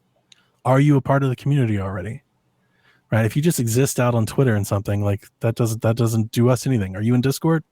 Are you around for the show? Are you participating in the show? If you're doing that, then we're interested. And then the second thing I would tell you is, are you actually doing this? Are you podcasting? Are you YouTubing? Do you have a Twitch channel or a TikTok or something? Are you doing this? Are you doing anything? Are you doing any sort of audio or FaceTime recording? Or are you just, I would like to be on a podcast? Because that matters. If you're actually doing this on your own and you're actually putting in reps and you're looking for that opportunity, I will give it to you. But if you're just, hey, I just would like to be on the show one day, and you got to show me a little bit more than that. So Accurate. Yeah. So join the Discord, be a part of the community, be a part of the show, and then do some podcasts, guests, send me something, show me a YouTube video or something you did, and A keep stream. doing that. Yeah, keep doing that, and then I'll find an opportunity for you. We need to make sure that join us. you can talk better than I can. And if you're a fit, you can join. We auditioned a bunch of people, and I don't think anybody was a fit. But that doesn't mean I'm not looking. I'm always looking. So. And even if like it's not something every single week, like we have guests. That's what we did on PSVG. So actually, for PSVG, we had a lot of folks that wanted to join, but nobody could join every week. So what we have 5 people that rotate. So like every other week, we just have one of these 5 people on the show.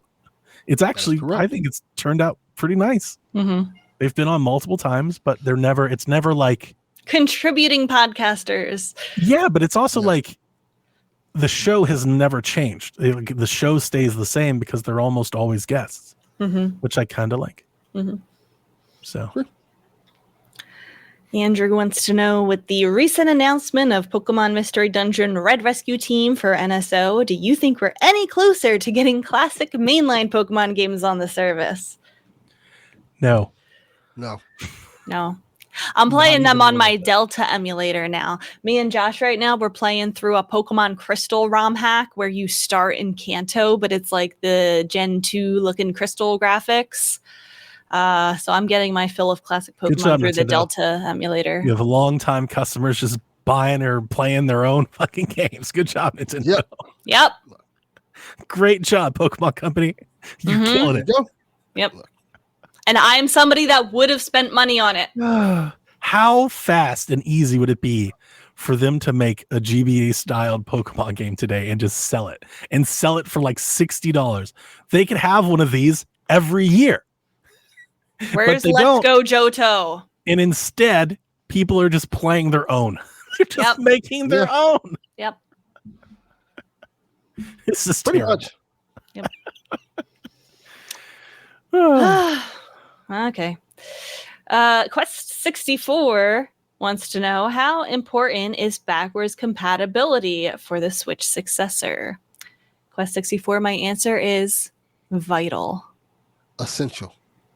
I think it's the most important thing for the system, period. Mm-hmm. You can't make biological games. Here's the thing, and here's what I mean by that. If they came out with a system that wasn't backwards compatible, we would still buy it. I think all 3 of us would still be. We'd be upset. Mm-hmm. We'd be angry. We'd come here. We'd cuss a lot, but we'd still buy it. But there's a lot of people that wouldn't, and that's the problem. The problem is if they would wait a few years to buy it when there's a substantial library. You're giving people an inflection point to reconsider, and that's what you don't want to do. You don't want to give them any reason to do that. You want people to just naturally buy it. Just, yep, I bought the last one. I liked it. I'm going to buy the next one. Doing anything like this, being like, none of your library, that gives people a moment to stop and rethink, and that would be disastrous. I think it's the number one most important thing. The number 2 being that it is also hybrid, and I value that very much. Yeah.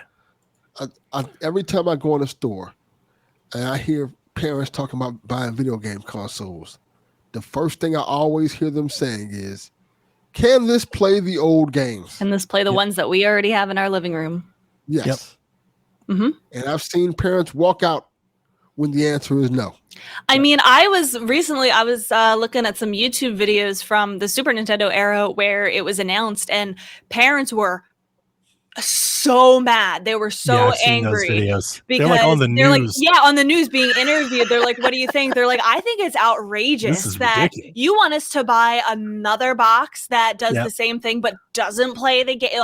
I just spent all this money buying games for the first one, and they're now you want senators and shit to step in. Yeah, and stop it was outrageous to them, and I feel like that still would be the sentiment from a lot of people today. Well, it's just really bad if you're asking people to do this in like a world where like Steam Deck is right there. Like this is something that just can't happen. It just can't. It'd be a problem.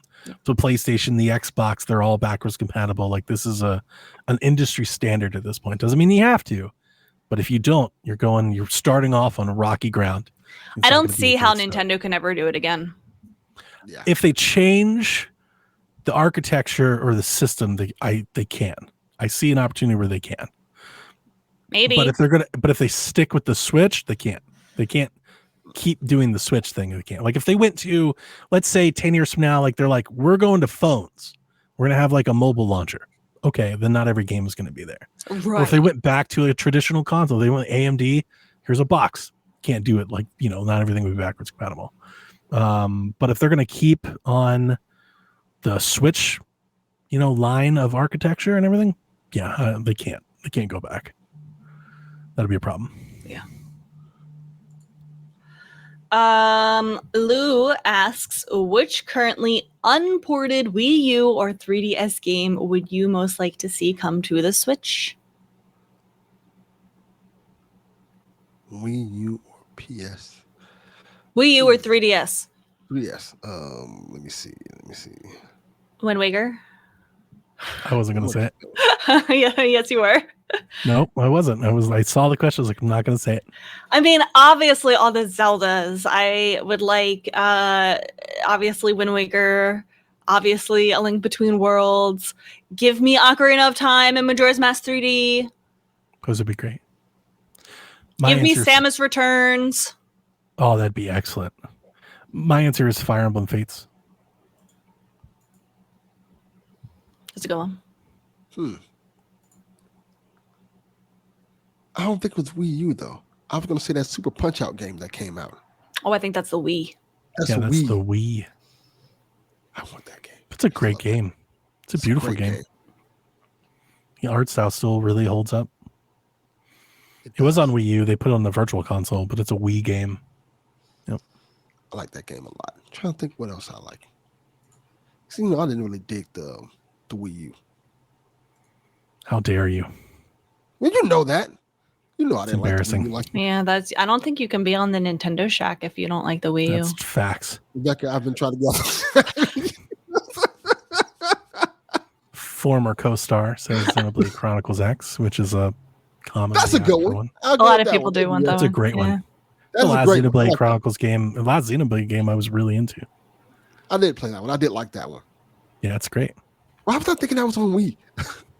No, Chronicles. Huh. It was a terrible game, but I want that Sonic game where you could play as Link.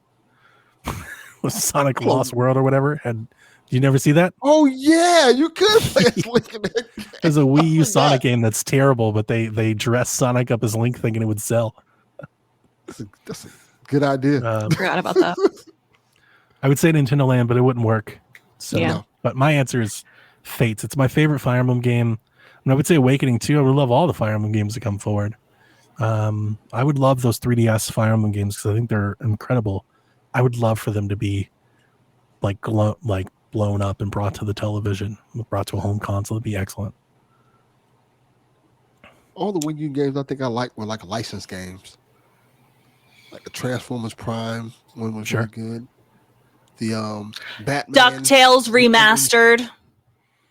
Yep. Yeah, that's a great Tekken. one. You could play as Tekken. Mario and Peach and stuff. That was good.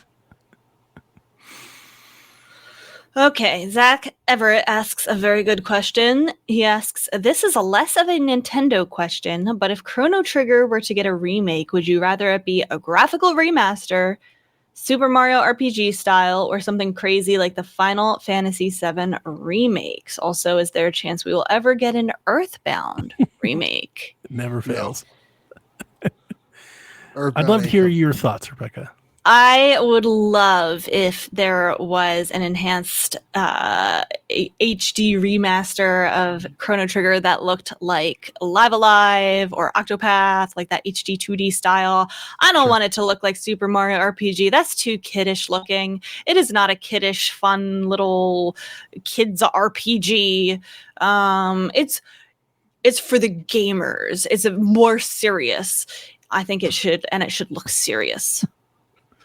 Do you think people would be mad if they altered or stepped away so far from what Chrono Trigger is. Yes. So do I. That game is pure. That's a pure game that should not be touched. That's my only thing about. See, so if it were me, I wouldn't remake the whole thing from the ground up. I would start all over, like have a brand new look. But I understand that the people that really love this game, I think, would be pissed. So I would say you just up-res it and you just bring. That's all we want. That's all we want. Chrono Trigger back to. We would be delighted with that, Donnie. To just play it again. Yes. Yeah. I would want a ground up remake, but I know why people want just give me the same game over again. Yep. I would do it like Star Ocean. Which is that similar. Game's beautiful. Yeah, that's what I like. That's what comes to mind. I mean, I would be happy with that, but Chrono Trigger. But make it faithful. Awesome. I don't think they should change everything. Like besides how it looks, I don't think they should change anything else. Same. Yeah, I agree. But I think changing anything would piss people off. Yeah. I really do. I think if you just showed anything, you come up with any different thing, people would be mad. Yep. So like just up-res it and just bring it, Let's just bring the same game over. Yeah, people like playing the same goddamn game over and buying it 20 times in a row. Run whatever filters you can on it, make it sharp and clean it up a little, make it widescreen and just call it a day. What if it does the thing like Halo does, where you can just switch between the old graphics and the new graphics? That'd be cool. That'll work. Yeah. Be able to do both. Mm-hmm. I mean, I would say like you could release the ROM and be like, here's classic, Chrono Trigger classic. And then like when you do that, announce, but we're making a remake and this is what it looks like. That would be the way to do it, I think. Yeah. That would be awesome. That's what they did with Final Fantasy VII. Yeah, same. Yeah. This is the 30th anniversary of Earthbound Mother 2. This month. No, they don't. People have really got to stop counting those things because they're not even counting it. Come out of it. They do a lot in Japan. They don't do anything here, though. They do. They have a shit ton of merch for this game that's forever years old that they don't do anything with, and they have merch. I was telling Delvin last week. Yeah, they have a shit ton of merchandise. I honestly don't understand. It must sell well. It does. But not sell well enough for them to make another game, apparently. I don't get it. They have made it clear that there will not be another game. And I don't think the fans want another game. But they want acknowledgement and ports and remasters. It'd be nice to have the convenience of just having the games. Yeah. I think that's what people bring want. The games. Yeah. Mother Collection. Here you go. NSO. It is the first two are on NSO. Yeah. Remastered. Remothered. I'm upsetty spaghetti about this next question from G-Man. Upsetty spaghetti. What? It's the first time I've ever heard that. I say that all the time. I'm upsetty spaghetti. Like, I'm upsetty spaghetti. Second grade? Like, what is... G-Man asked us, for Rebecca, who is your favorite male video game character?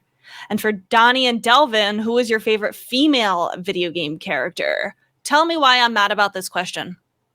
Is Meg Thee Stallion in video games? Because you want to go hard for some girl? Yes. Of course. Is it Max? I do like Max, but Is it Rachel? I'm not. Yeah. Yeah. Is that who you were gonna say? No. So when it comes to me, female characters, I always think Senua, Fetch, Corrin, Bayonetta, Alear, Chloe. 2B. I'm not that into 2B. I'm not into I like that 2B. to Nier. But yeah. Chun-Li. Ellie. Chun-Li, yeah, she's dope. Ellie's dope. Wait a minute. I was naming my favorite characters. Are we just going for like bonerific characters? I was going for bonerific. Yeah, you're going for Chun-Li and shit. Like, hang on, I'm gonna change my answers here. Camilla. Yeah, I was like Ellie. I'm going with favorite characters now. Lara Croft. I was going favorite characters too. That's why I was thinking. Okay, then. Well, I think because he asked for me male video game character and female to you guys, that's why I interpreted it that way. Okay. Well, we'll go bonerific. Becca just went horny. She's just like horny on main. Listen, my mom watches this podcast. Be careful. I'm not the one over here drooling over like Rachel Amber. That's you. You brought us here. Your head's in the gutter. That's correct. I like Princess Zelda. Sure. Yeah. Did you know that my first video game crush was Riku from Kingdom Hearts 1? No, I did not. I was all over I didn't him. know you were into Kingdom Hearts. I played Kingdom Hearts 1 when I was a kid. That's one series I never could get into. I tried. I Googled just now Riku Kingdom Hearts, and there's the second image is Riku and Sora kissing. It upsets you. No. Like, this shouldn't be happening. I don't She like wants to this. be her. I want to be her. Yeah. They're both boys. Oh, I don't know. See, shows how much I know. I don't fucking know. I tried Kingdom Hearts on 3DS, and like I think Kevin was all talking about it, and I got excited and was like, "Let's do it." And then I was like, "This is awful."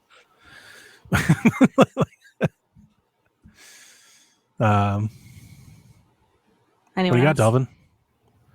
In terms of hottie McHotties, let me Yeah. see. Sia from Hyrule Warriors. I don't even That's remember a good what she looks like. Bay. Oh boy. It's a good one. CIA.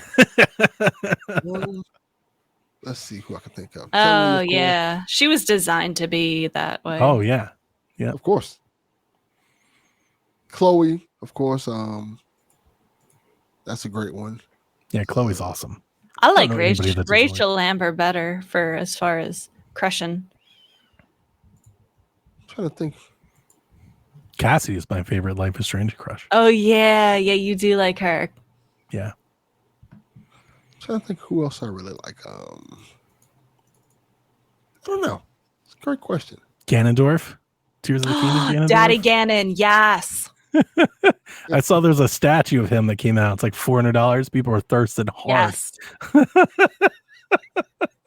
It's very detailed.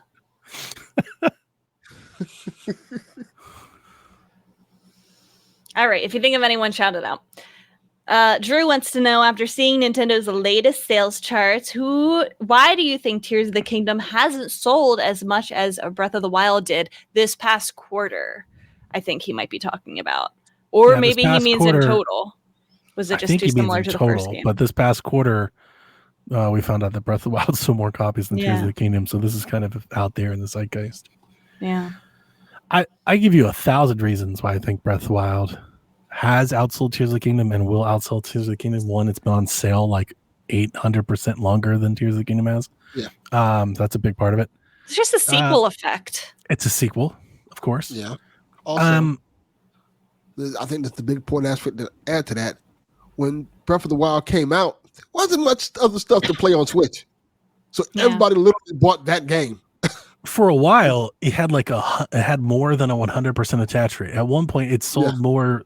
They sold more copies of the game than Switches. That's crazy. Yeah. Also, do remember it came out on Wii U, so there was a segment of people that bought it probably twice. But also for Tears of the Kingdom, when Breath of the Wild came out, it was viral. It was not viral just because of itself, but also because of the Switch. It was compounded. The Switch went viral, and Breath of the Wild was that game. It was such a moment. Like Tears of the Kingdom was not a moment the way Breath of the Wild was. And people didn't. Breath of the Wild became not just a 10 out of 10 game, like to talk about in that moment, but it became a game that people are talking about, game of the generation. Yep. You know, people are asking, is this the greatest Zelda of all time? And anytime you start talking about game in that way, then you attract I could give you 12 people that I know that bought that game that don't even like Zelda games. And they were like, but I have to play and I want to see what all the fuss is about. That is true. And you have to think of the 45 million people that bought Breath of the Wild. Not everybody liked it. I also know there's several folks here at PSVG that bought Breath of the Wild, can't stand the game. They don't like it. So then they're not going to buy Tears of the Kingdom. You're not going to have that curiosity the second time, right? They saw it, they realized they're not into it, so they're not going to come back. Also, 8 years is a long time. There's probably people that bought a Switch with Breath of the Wild, didn't even have a Switch by the time Tears of the Kingdom came out. Moved on to Steam Deck or PS5 or phones or quit gaming altogether. There's a lot of reasons why I think Tears of the Kingdom probably will never outsell Breath of the Wild. I agree. I agree with all of that as well. Yeah. Nadine, Uncharted 4. So nice. Oh. Huh? Who? What? Nadine. Nadine from Uncharted 4. Oh, yeah. Thrak Really wants doesn't. Selena Kyle. My man. Thrak wants to know, do you think there's too much revisionist history about the N64, i.e. people claiming it was bigger than it really was? This, I feel think, targeted. I think this has to do with a viral picture that has been going around Twitter. It kind of blew up. I'm trying to find it because I have it here. It was as optimistic as I am about the Switch 2, I can't help but think about this. And it's like a picture of the NES being like revolutionized gaming, massively successful. Then the Super Nintendo, same thing, but a little bit better, underperformed in comparison to its predecessor. Then the N64 is like revolutionized gaming. GameCube is like same thing, a little bit better, underperformed. Wii, revolutionized gaming. Wii U, same thing again, a little bit, but bombed. And then they were like wondering about the Switch 2 because the Switch revolutionized gaming, massively successful. Is it going to follow that pattern? And when I read Thrak's question, like this does seem a little revisionist because you're calling the Super Nintendo like the same thing but a little bit better, underperformed in comparison to its predecessor, and you're calling like the N64 like massively successful, most iconic type of revolutionary thing, which like in a way, yeah. Did the Super Nintendo not outsell the NES? No. Wow, No, it didn't. But you have to take in consideration like the competition at the time as well. Yeah. Like I know, like Super NES went against the Genesis, and the Genesis was a huge system at the time. Sold a lot. It was a big deal. There was also a half dozen, cast-offs that didn't sell as much as either one of them, but there was a lot of competition. Yeah, it's a lot of competition. So it's you had a lot of folks just making consoles, Panasonics, and all these different things. Yeah, you got to take those things in consideration when you start looking at these Nintendo systems that don't sell as well. Like, because then, PlayStation hops in the fold and PlayStation starts dominating and things like that. And then you get further down the line, Xbox comes into it. So, sure. It's a little bit different. Wasn't the Game Boy out by the time Super Nintendo came out? Yes. So they probably had some competition just with their own platforms. I could see a lot of people probably got a Game Boy. Like, I'm good. I don't need one of those. I think it's this chart actually is a little bit misleading as well because they're calling the N64 massively successable and it didn't sell as much as the Super Nintendo, which they called that's the funny part. Yeah. I was going to say, because I actually have not seen this picture you're speaking of, but what I was going to say, if I was taking as like maybe this person was talking to me and now I guess he wasn't, but I was wondering, I was like, I don't think I've ever claimed that 64 was bigger than it was because it wasn't very big. At the time, it has its lunch absolutely eaten by PlayStation. Like I remember being one of those kids like, I'm 64. People are like, what? 64? Like it wasn't it. It had its moments. I think it definitely did revolutionize things in a very significant way. But it only had like 300 games. The original PlayStation had like 1,000. Yeah. like it had a ton. So I don't know what it sold, but I know it didn't sell very well. Yeah, so I think he's right. I think people do claim it's bigger than it really was because I think we think of it as this like holy type of. I do. Yeah, I do. It made it. It introduced 3D. It made 3D Mario. I mean, for me, right? I can only speak my own opinion, but for me, the 64 is that console. For me, how Delvin thinks of the NES, I think how a lot of people think of the Super Nintendo. For me, it's the 64. I didn't have a Super Nintendo when it came out. I had a 64 relatively to the time that it came out. Like my first Zelda game was Ocarina, so to me, the 64 is that console. It is very beloved to me, but I've always realized that to most people it's not. Yeah, but I do love it. But it had its, even in its own way. I mean, it wasn't as successful, but it had its moments. Like GoldenEye was huge. That's a thing. Like its wrestling games were huge. GoldenEye and Perfect Dark were huge. Mario 64 and Kart and Ocarina. Those are massive things on that system, even for its install base. Win-back. I love Win-back. It was very influential, even if not popular. Yes, I guess that's what I'm trying to say. I remember the conversation about Win-back and Metal Gear Solid. People used to have. Oh, boy. It was not Metal Gear Solid. They were like, hey, y'all got Metal Gear Solid, but we have Win Back. Oh goodness, that's terrible.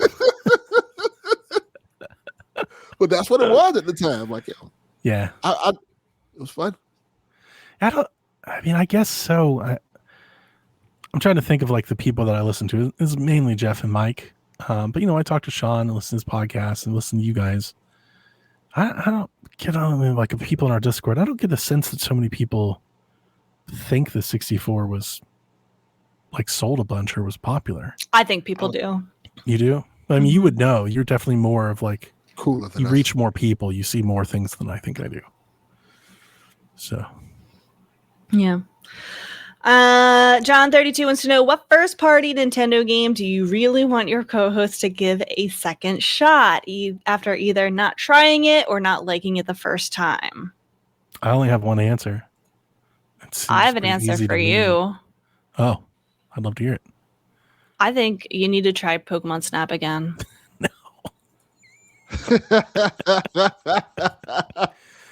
It's okay. It's not anywhere close to what I want it to be. It's fine. It's okay. It's mid. I want you to try it again. My answer would be Breath of the Wild for Delvin. That's the answer I figured you was going to have for me. Yeah, that's the easy one that comes immediately to mind. Because I like Tears of the Kingdom so much. I really like Tears of the Kingdom. Yeah. It's insane how much I like that one. I don't think I have one for you, Rebecca.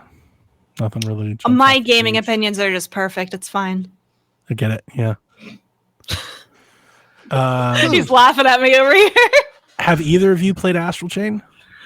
No. I have. Astral Chain. And there it is. Play Astral Chain because it's great. This is to give a second shot. I didn't even give it a first shot. Well, then double down. It's even more so then. Okay. Then more so you should play Astral Chain because it's amazing. What a great game. I should replay it. Maybe you should try Pokemon Snap again. What is with you in this game? Because I'm upset spaghetti that you didn't like it the first time. Because it wasn't that good. Yes, it was. Okay. It was very good. It was not wasn't okay. very It was good. great. It was wonderful. I think at best it was good. Like if you love it, it's just good. It was great. It was not. What made it great? What made it great? It was very fun. I didn't think the scoring was as good. I didn't find the secrets nearly as entertaining. The interactions with the Pokemon weren't nearly as comical or funny. It just felt like it was lacking a lot of that charm that I think the 64 one has. It's okay. You're allowed to be wrong. And then I'm okay with that. But all those critiques that I gave you, you think they are just wrong. You think that stuff is there? I think that there could be more creative evolution chains in the game. It's not humorous to me. It's not funny. Yeah. I always found Pokemon Snap funny. It's funny. It's funny to play. There are some funny. Yeah, that's true. You know, like I'm playing new Pokemon Snap, and I'm just walking around taking pictures. I'm like, is this it? Like, where's the fun stuff? I think it's more cute than funny. Yeah, and I think that was that. See Garrett here. Look at my man. Oh. Snap is so mid. Oh my god. That was my issue with new Snap. It was like it's moving on for what it's doing. Like it does it okay. Like it is Pokemon Snap, and I'm happy that it's there. But man, it's like it feels like it was made by people that didn't play the Pokemon Snap. It was like, did you guys play Pokemon It Snap? Probably was. Bandai Namco made it. That's what it feels like. I was like, did any of these people ever play? Anybody sit down and show them why we like Pokemon Snap so much? Because it's not here. That's my issue with it. John, you're creating a divide between the Nintendo Shack with this question. Moving on, DJ wants to know, what is the biggest mistake Nintendo could make in the design of the Switch 2? Ooh. I think not making it hybrid. Yes. I mean, that's a good answer. Is anybody actually thinking that's going to be a thing? That's not going to be a thing. You wouldn't be a Switch at that point. Right? I guess if it was portable only, it could still be a Switch and not be hybrid. Maybe. I wouldn't honestly, I wouldn't care if it was portable only. I'd be like, that's fine. Really? Yeah, I would be devastated. Because I would assume that they would like come with an accessory or something down the line. But like, even if it's a hybrid, like I could see them just giving you like a USB-C to HDMI cord. Like there's no dock, you just plug it in. Like, okay. Like, you know, it's not as nice, but like, do I really care? Not really. Yeah. Because I don't use it a whole lot on the TV screen anymore. So I still do. I feel like I want to give a different or a better answer, but I don't think I have one. Same Joy-Cons. Like literally the Yeah. same Joy-Cons. That's a with the better same yeah, I like that drift answer. and everything. Yeah, it's like literally they've done nothing. It just is the Joy-Cons. Here's a new tablet and your old Joy-Cons work. Oh, that'd be bad. The old I mean, Joy-Con I work would and then still the get to same use Joy-Con. my GameCube ones, you know, like, so like that'd be cool. I'm like, okay. Yeah, That's on the cool. Plus, all of them would be compatible, but on the Right. downside, that would also imply that they did not make a huge change to the like ergonomics and rails sleekness. and Like they, stuff, yeah. and it would still kind of be the same size console. It wouldn't really be any like thinner or different shape, you know, different dimensions. They could make it. Yeah, no, the Joy-Con is a better answer. I was gonna say they could make it like super heavy or something. But like That wouldn't even be a deal breaker. yeah, how could it be when you have all these allies and decks and everywhere and people are walking around with these gigantic things? Yeah. I thought that the Steam Deck being so large and bulky was going to be horrible, and it's like really not that bad. Yeah, you gotta have a suitcase to carry that motherfucker around. Right. Oh, you're like you're going to a business meeting. Ooh, could they make it too small? What if it was like much smaller? What if it was Yeah, I like a wouldn't Vita? like that. Ooh, no, don't do it. Don't That's go too there. small. That's too small. I don't like that. Yeah, I wouldn't like that either. Super Meta Boy asks, when it comes to gaming, how proactive or lazy are you? Do you ever play a different game or platform because you're too lazy to haul your I assume he means fat ass behind up and change the cart over? Yes. Yes, I'm lazy. Yeah. If I have to get up and go take like the CD out of the PS5 and put a new one in, that is so much work. I just don't care. I don't have many physical games anymore. I'm going to tell you this, Donnie. You're going to be mad at me, but it's funny. I bought College Football 2025.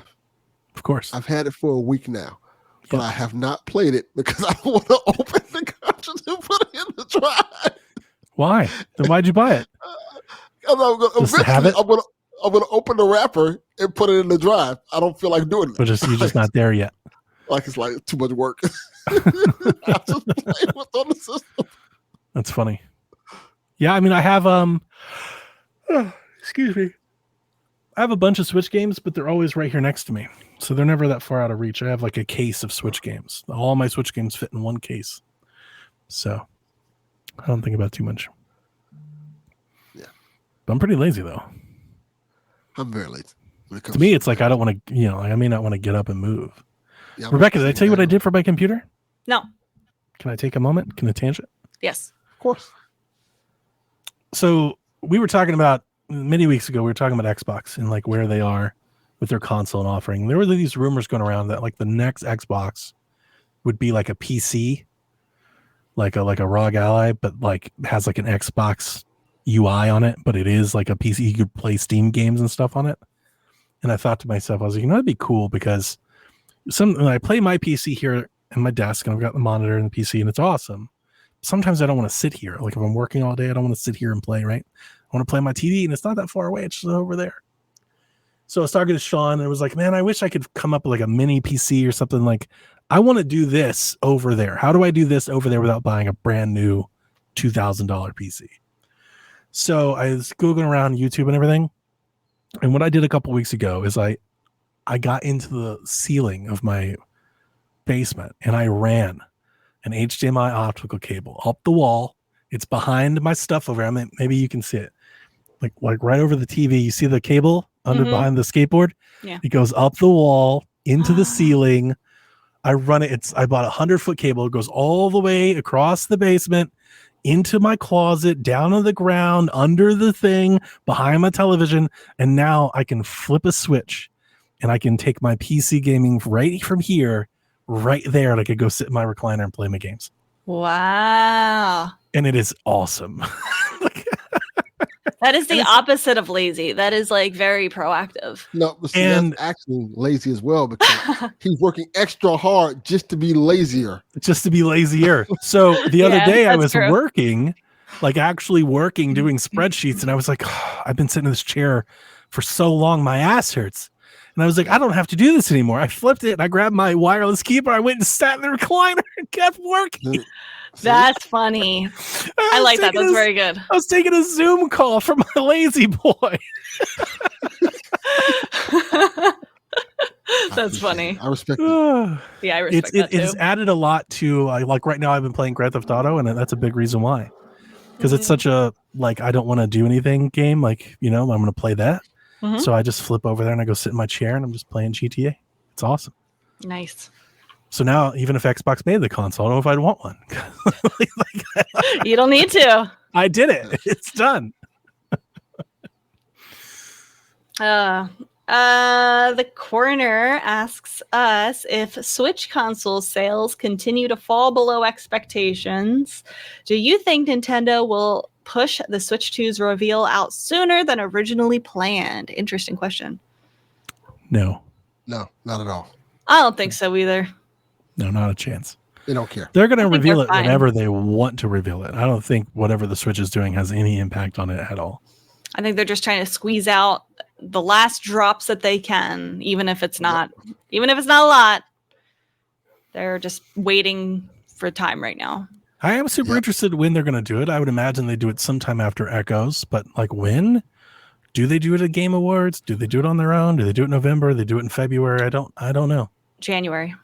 I think there's a lot of cases for any. Like you could make a case for any of those things. They could do it whenever they want.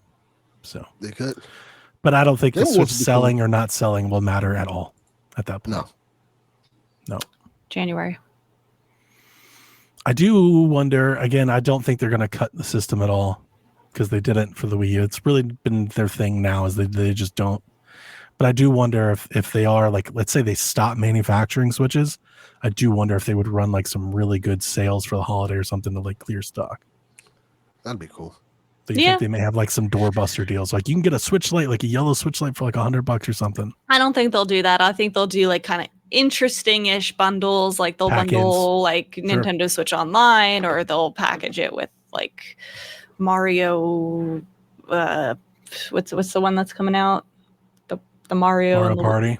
Yeah, stuff like that. They used to do those deals where like if you bought a system, you could get like any free game or 2 free games of your choice out of like a. I wish they would. Yeah, they should do stuff like that would be again. cool. Couple more questions here. Smokin' Joe says, "What do you think the Wii U got right?" Yeah, Delvin. Good question. Yeah, I want to hear from Delvin before me and Donnie go. How dare you? The handheld aspect of it. I think it is the prototype for the Switch, honestly. That's It is. That's kind of what I was gonna Yeah. go I think for. that's the perfect way to kind of set it up. I Bridge. think The Switch would not be the Switch without the Wii U paving the way. yeah, we need the Wii U. I may not like the Wii U, but I understand we need the Wii U to get where we're Yeah, at. the now. tech wasn't quite there, but you could see where they're trying to go. It would have been cool if it was like a Dreamcast, like VMU thing. That would have been neat if they went that route, where like you could take the controller with you and play like smaller games on the handheld. That would have been cool. What I think the Wii U got right, and the thing that I think I will miss forever, is how they attempted to bring dual screen gaming to the home living room. Mm-hmm. Dual screen gaming was a portable only thing, and they attempted to bring it to the home living room. And I miss it. I miss dual screen gaming. I do. I miss playing games like my 3DS and interacting with games with 2 screens and my Wii U. I think it's the best way to play Zelda. I was gonna say it's also- very superior in that regard, with like the menu being on the handheld screen. It's my personal favorite way to play Pikmin. I haven't liked Pikmin nearly as much without the Wii U gamepad. And like there's a lot of games, Batman, there are a lot of things that come to mind that like I really dug playing that way. And I don't know if we'll ever get there again. And the Wii U was an attempt to do that. It failed, but it also like is by far the best way I ever played Twilight Princess or Wind Waker. Like they're just supreme. That's the best way to play them. And even when they get ported, I probably will still say it's probably the best way to play them. Like, it's just it's super fun to play that way. That's what it got right. A lot of things it got wrong, but that's what it did get that right. I have another one. Third-party support. But there was a lot of Wii U games that was there that shouldn't have been there. That we don't even get on. They were there early. They were there in the first 6 months. It didn't continue to have it. I think that was like immediately went away. A downside. Yeah, it stopped super fast. But they were there at the start. Like, you had the Mass Effect, you had the Batman, you had a couple of Deus Ex was there. Yeah, that was pretty cool to see those games right up front. Was there a Madden game on Wii U? There was also 2K. Yep. Yeah, it seemed like everybody was there. Call of Duty or multiple Call of Duties. Yeah. I played Call of Duty. I played Ghost and was it Black Ops? I don't remember which one. Black Ops, I want to say 2 or something, but Black Ops and Ghost I played on Wii U. I had, I think, Ghost headphones for the Wii U gamepad that they marketed. I remember those. Yeah, I bought them for Jack. It did have some third-party support, but a lot of them were ports. I will push back. A lot of them were ports of older games. They weren't the game that just came out. The only game that like just came out like that, I think, was like Rayman and Black Flag, maybe. I remember Black Flag coming out, yeah. It was like Ubisoft. Ubisoft was really there. Mm-hmm. Everybody else was like, we'll take some shit we made last year and we'll put it on there. I think in Mass Effect's case, it was like, we'll take some shit we made 3 years ago and we'll put the third one of all of the ones over there. What is EA even doing? Who takes the third game in a series and launches it on a brand new platform people's never played it before? What? It's like Nintendo, like, hey, you got that game for us?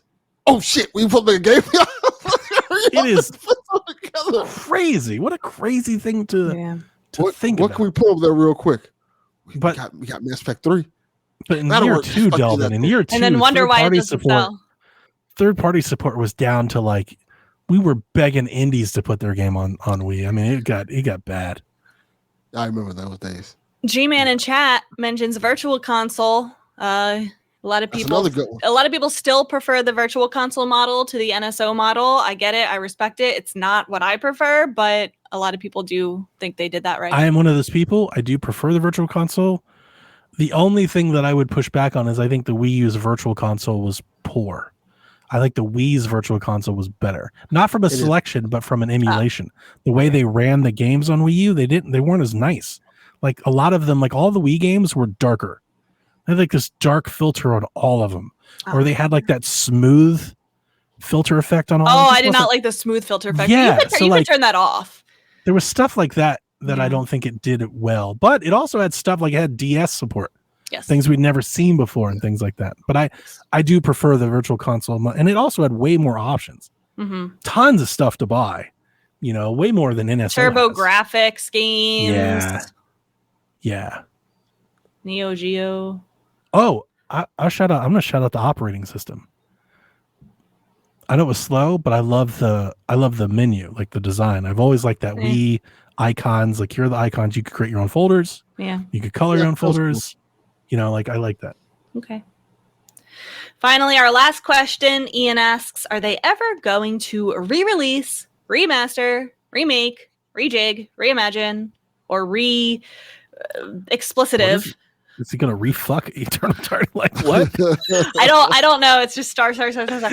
Eternal Darkness, Sanity's Requiem. The entire world wants it. He says, well, I want it, and I'm the world. There's dozens of us. Yes, I am with you, Ian. Ian, I am right there with you. I would like them to re-explicitive Eternal Darkness. I think I've only played a little bit of it, like a couple hours of it, but it is such a cool experience. I think it's a very, interesting part of Nintendo's history, and there's nothing really quite like it. And it might not have aged as well, because there's very specific things that like could only happen on a TV that kind of breaks the fourth wall. And I don't think it would have that same effect today, but I think they could swing it in a way to make it work. Yes. I would love to see them put on NSO. I don't think they will. No. There was a Kickstarter years ago when we first started the Shack. There was a Kickstarter to try and bring this game up, and it failed to even meet its. I don't think there's demand here. I want it to be a thing, but I don't think there's enough demand here for it to be a thing, and I think that's why it's not. It's very sad. Because that Kickstarter tried its damnedest, and I think it was out there for like a year, and I don't even think it met like half of its goal. Like they just couldn't raise any money. I love the idea of doing a Eternal Darkness reimagining with the studio that Delvin likes so much, the Until Dawn folks. It's a Supermassive or whatever they're called. That's Supermassive. Yeah, I could see them let doing them take their approach to their games and let them weave in some Eternal Darkness tricks and whatnot and retell that story. Yeah, and I think that could be a hit. It could be a lot of fun. Yeah, there are 2 games I've been wanting to come back. Eternal Darkness is one of them. Parasite Eve is the other one. Yeah, I think Parasite Eve might come back. It'll be Dino Crisis first, but I think Parasite Eve may be down the line, but it's kind of up there on deck. But I see like Eternal Darkness, if you take the concept of Eternal Darkness and the story, and then you give it like the Until Dawn stuff, but you make it like a streamable thing that people can interact in and stuff, I actually think it could be like, be a hit. I think something like that could take off. But just what it was, like the actual, just the ROM, I don't know. I don't see it. Yeah. Be a funny win back thing or something to throw up one day, but like, are people actually gonna get into it again? Me and Ian will be first in line. Yeah, me and Kevin will be there with you. Cool. I'll be there. I think we've wanted this game for a long, long time. Let's do it. I have it on my Wii U. Yeah. Great game. I remember it's just a little clunky, and I think that it could benefit from a remake. Yep. Reboot as well. Laughing Boy in chat, rather a reboot for modern consoles. Yeah. I would too. I would much rather them do something new with it than bring us the old game. I would be okay with that. All right, that's it for our questions. We did it. Yeah, we did it. Anything else? You got us the questions. Woo! Anything else before we close off this week? I'm good. Have fun. Play games. Play games, Koopalings. We'll see you next time. Whenever you're ready. All right. This is Frederick from Fire Emblem Awakening. And I forgot the line already. What?